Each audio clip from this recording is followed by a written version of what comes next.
We got the first snowfall here in Minnesota, and that can only mean one thing: winter camping. A few weeks ago, I ended up picking up this free truck in New Jersey, and I drove it 1,500 miles back to Minnesota. It's been sitting here for the last couple weeks, just as I left it, and we're gonna see if it starts. All right, old Sandy girl. How are we feeling today?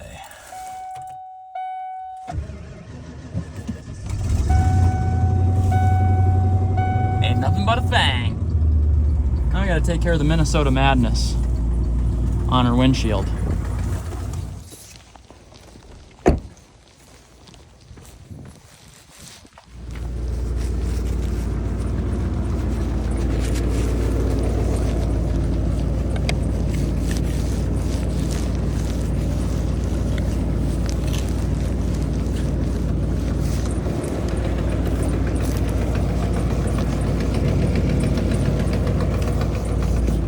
Looks pretty good.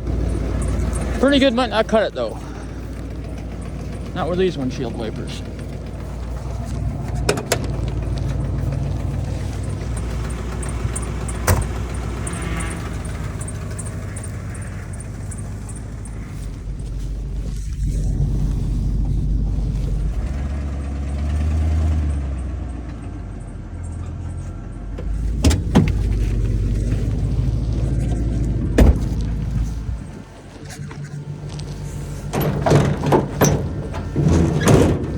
I've got some big ideas with this truck, so I need to make sure the bed's empty before I can even attempt them.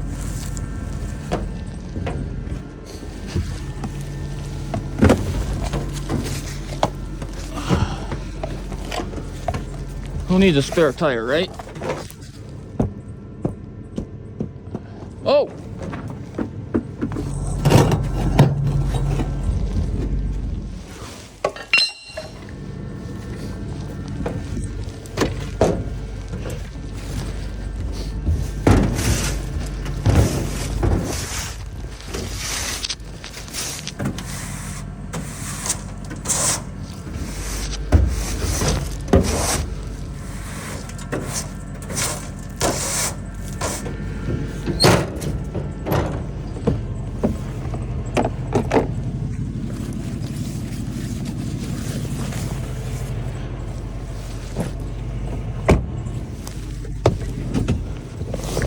Let it happen. Come on.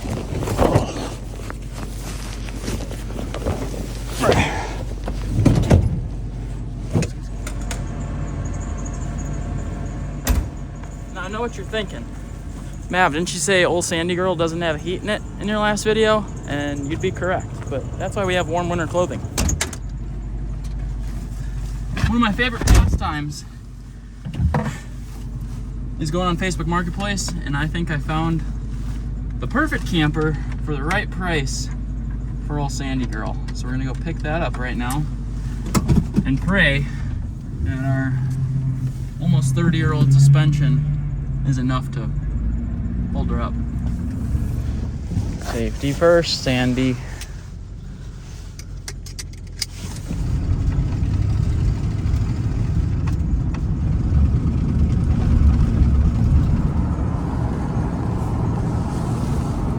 And I'm definitely feeling no form of heat coming out of here. Oh, look at that. We had our first blizzard of the year. A little snow flurry. Oh yeah, it's a blizzard all right. Leave it to northern Minnesota to have spontaneous blizzards. 'Tis the season. Between the hills and this snow, we're really pushing this truck to the limits.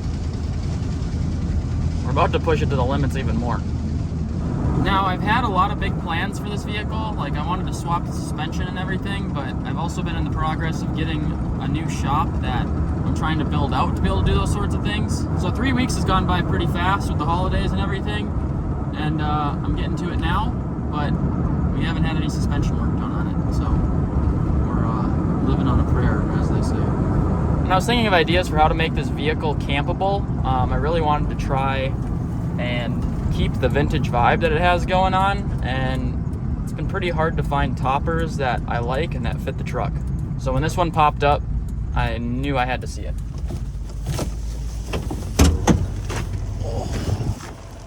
What's going on, man?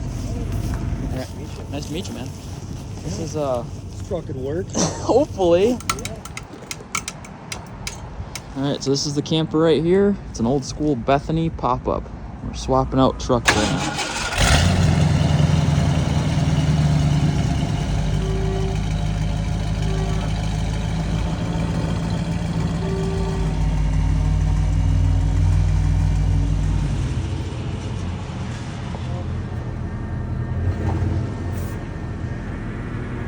Real slow, keep going.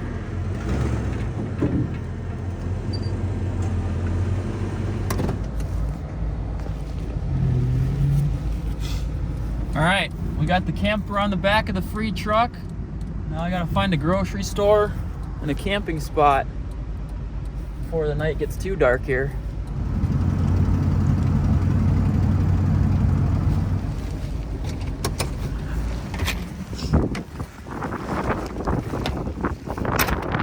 All right, there's the camper on Old Sandy Girl.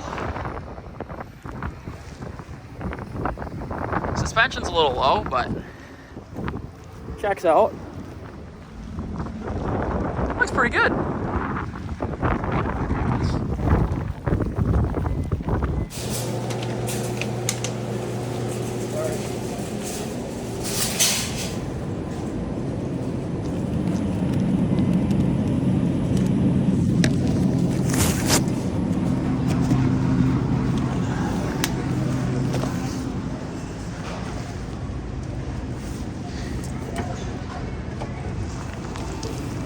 Let's see, sometimes they have a section here just for single pieces of bread for all you solo cookers, but it might be SOL.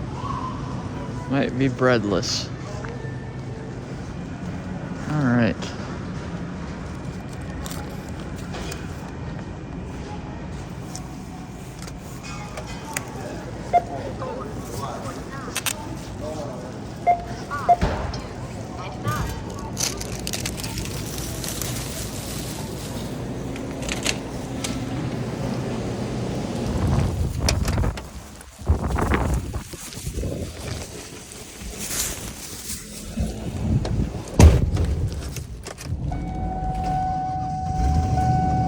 Alright, we've got the goods. Now I gotta find a camp spot before it gets dark out, which is gonna be a feat in itself.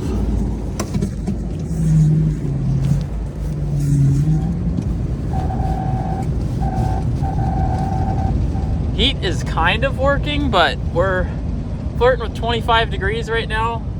Minnesota's decided it's winter. We have had an abnormally warm fall.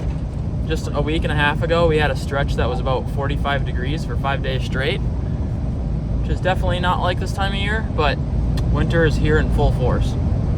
So you can see the flurries kind of calmed down a bit, which is nice for the driving conditions. Still a little slick on the road though. Still a little bit slick.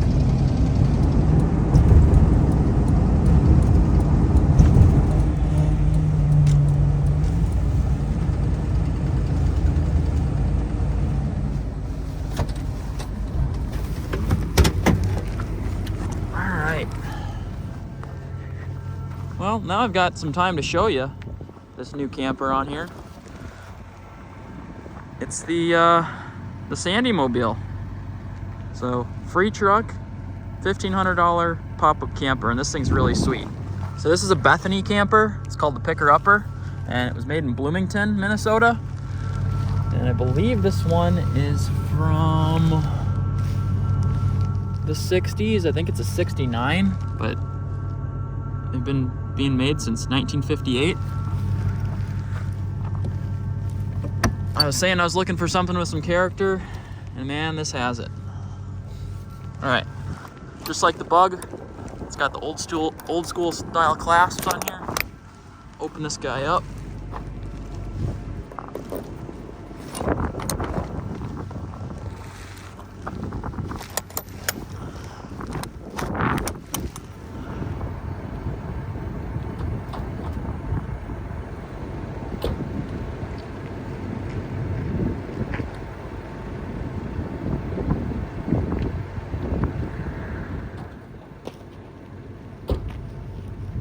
this is the only camper that I've ever seen that has this type of bed on it.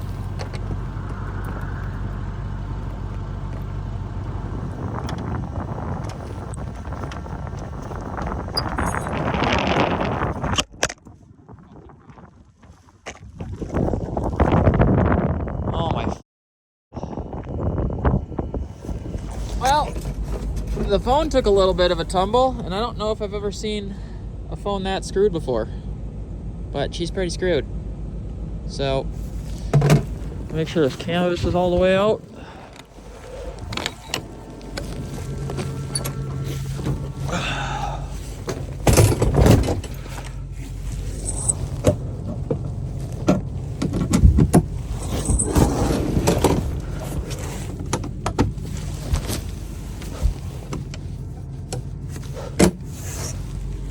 All right, this is our door piece. All right, we got a door. This place is sweet though. So we've got window coverings. It's like behind here. There's windows and screens. It's even got its own propane furnace, but I'm pretty sure I need electric hookups for that to work because we have an actual thermostat. Tons of room in here. Can actually stand up. This is my first slide-in camper, and it's rad.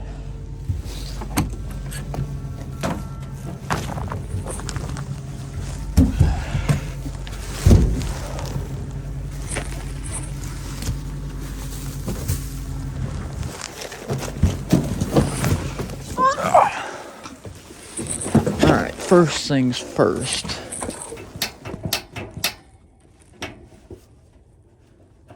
There we go. Let's get that boy rolling. I can't believe I did that to my phone. That is insane. The turnbuckle on that side is actually blocking. It's blocking the plug-in for the shore power. So I'm gonna see if I can't access it through the inside here, because I tried to pry on it a little bit and I couldn't get that turnbuckle off, and it's cooling off outside. That black cable there is actually just the cord that needs to get plugged in. Is there any other access spots to there? Right here.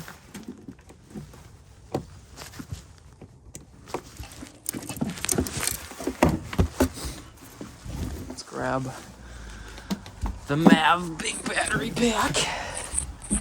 Set it here. Plug it in. This. That. Lights are working. I've got to go outside. Put this bad boy up. And open. What is open on this?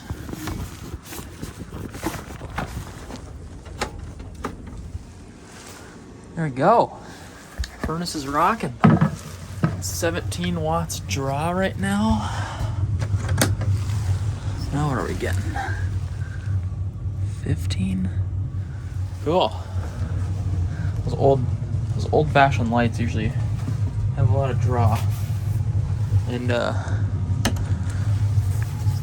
they make batteries die pretty fast. So we're just gonna run our duct tape lights tonight. I do have a pop-up camper on a Volkswagen Beetle that I honestly think was made by the same company or in the same era, because it has a lot of this type of track system around the entire thing, and a lot of these pieces look pretty familiar. But this one is in mint condition. It was indoor stored, and one of the coolest parts about this one is that you can literally just crank it up and down with this crank right here. Not when the walls are deployed, of course, but instead of having to push the top up like I do in my Bug, this one just cranks, and it doesn't put too much strain on you, because the Beetle is pretty difficult to set up if you're by your lonesome. And it does have a working gas range, or so I'm told, so we're gonna test that out and see if we can't cook on this tonight. I did bring a portable cooker just in case it doesn't work, but it's starting to warm up nice in here. My weather app says it's supposed to get down to 5 degrees tonight, and I'm guessing it's pretty close to that right now. Very thankful to have a heater, and I'm very thankful to have these nice clothes provided to me by Columbia. I brought myself a mini fan. I'm gonna plug this bad boy in right now to get some of that air moving in here. All right, I can probably turn it down a little bit, down to like 70. I did end up getting a deer this season, but I forgot to set the meat out early. So I ended up getting some chuck steaks, some butter and gravy, and I also brought the mashed potatoes from IKEA. So we're gonna have a mashed potatoes and gravy with a little steak. I think that sounds so awesome right now. So my furnace system's only drawing 4 watts, so that means that it actually should last quite a long time. By quite a long time, I mean like 17 hours at least with how charged my battery is, so that's good news. Makes me almost forget about my phone getting shattered. This. There we go.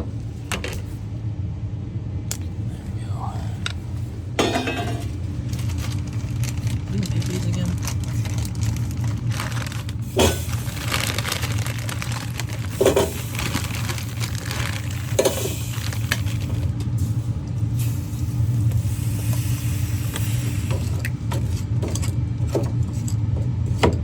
Anybody ever combined mashed potatoes and gravy powder before? I think that'd either be terrible or next level.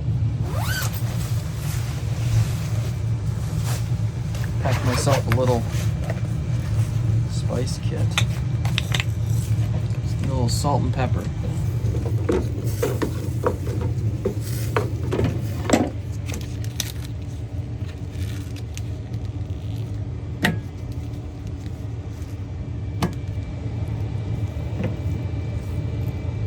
Right now what I'm doing is removing the silver skin.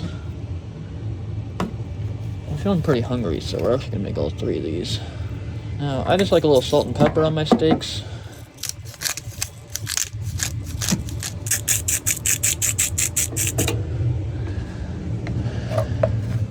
Go onto a plate. Okay.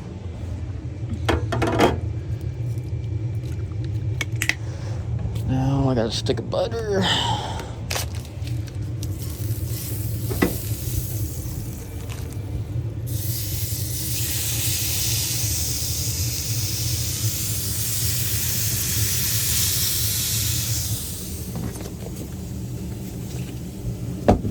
Time for a footwear swap. Feet are sweating in these boots, man. These boots have 200 grain insulation, and it's definitely keeping my feet warm, especially with wool socks on. You guys know I like my camping slippers.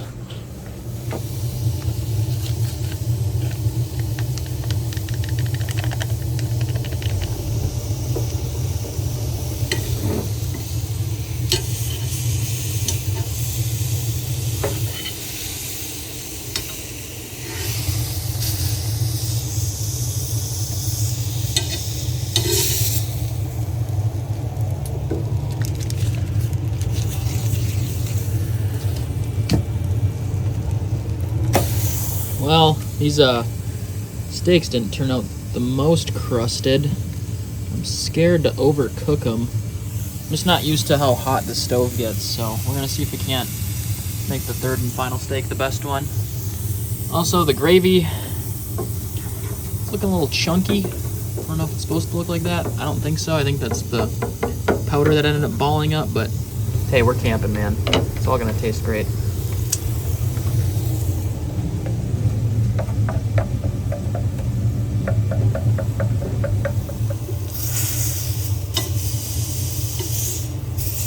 These are some sad steaks.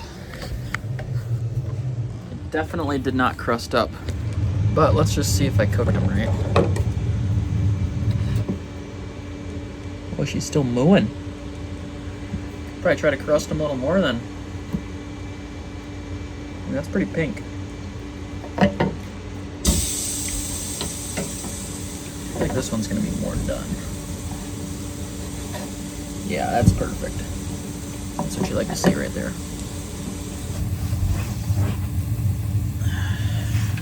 So the last steak I cooked was actually a little thinner. And I actually cooked it like, I would say that's perfect. It's like a perfect medium. Medium. We'll call that a medium. I should have tried if my to see if my potatoes were warm, because even though they're thawed out, they're still pretty cold. But it's delicious. I would almost even call that medium rare. What do you think? I like the slide-in camper a lot because I can stand up in here. Got so much counter space. Got a little table. I mean, if I really wanted to, I could bring a friend. I've never seen a setup like this where you can have 2 people sleeping in here. So once I saw it, I knew I had to have it. Should probably let this one rest a little more, but that's a perfect medium rare there. Buffing. Oh, I wish I'd have brought myself some candy or a snack. I've become a big dessert person lately.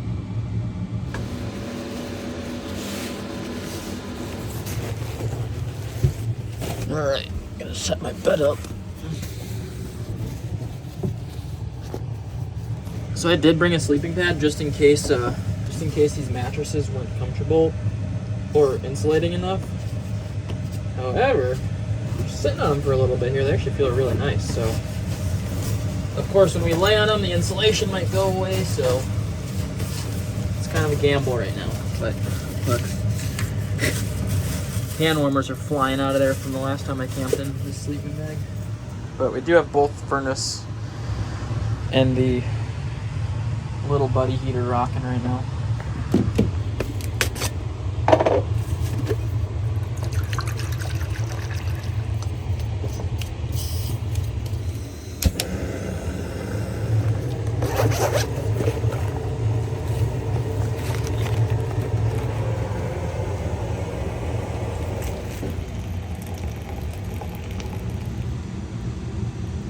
It's like 7 p.m. right now. Got a little bit of sleep to catch up on, so probably gonna get in bed relatively soon. Nice nightcap, having some peppermint tea. Check my battery here.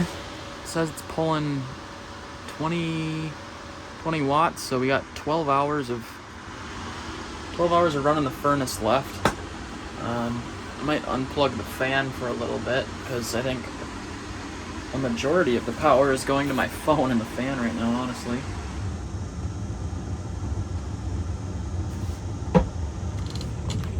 Alright, tea's all gone. I think it's time to slide into bed. Little camping tip for you: if you want to keep clothes warm and dry, put them in your sleeping bag before you go to bed. But on that note, also probably try to sleep with as little clothes as you can. Alright, turn this duct tape light off. I'm sure this will fall down in the middle of the night and scare the absolute crank out of me, but definitely a little colder on the canvas side of this pop-up.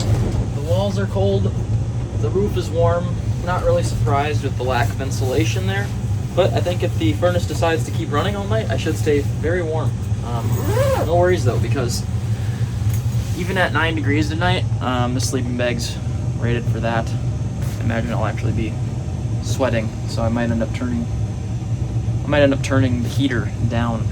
Alright, well, cool camper, cool day, it's exciting. See you in the morning. Bye. Hello, and good morning.